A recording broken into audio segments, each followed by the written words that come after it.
ભાવનગર જિલ્લામાં કમોસમી વરસાદને કારણે ખેતીના પાકોને નુકસાન થવા પામ્યું છે। 3 ઇંચ જેટલો વરસાદ પડવાને કારણે કેળાના પાકમાં મોટું નુકસાન થવા પામ્યું છે, જેને લઈને ખેડૂતોએ ચિંતા વ્યક્ત કરી છે। ભાવનગર જિલ્લાના વાળુકડ, બુધેલ, ભંડારિયા સહિત ગામોમાં ભારે પવન અને કમોસમી વરસાદને કારણે કેળના વૃક્ષ ધરાશાયી થવાથી ખેડૂતોને નુકસાન થવા પામ્યું છે।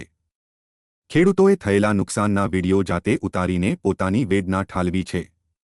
જો કે બાગાયત વિભાગ દ્વારા સર્વે થાય તો નુકસાનીનો આંકડો સામે આવી શકે છે।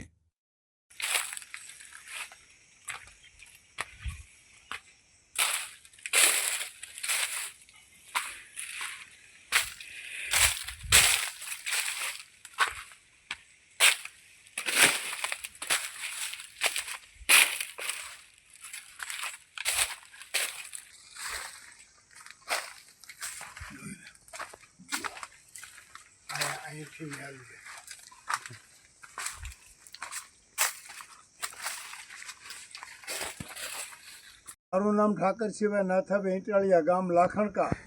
મારી વાડીની જમીન વાળુકર ખાતામાં આવેલ છે। મારે 4.5 વીઘાની કેળ છે અને 100 થળિયા છે। એમાં ઓછામાં ઓછા 1000 થળિયા પડી ગયા છે, 500 થી 1000। એટલે અમને તાત્કાલિક કોઈ એની સહાય કે સર્વે થાય એવી અમારી વિનંતી છે।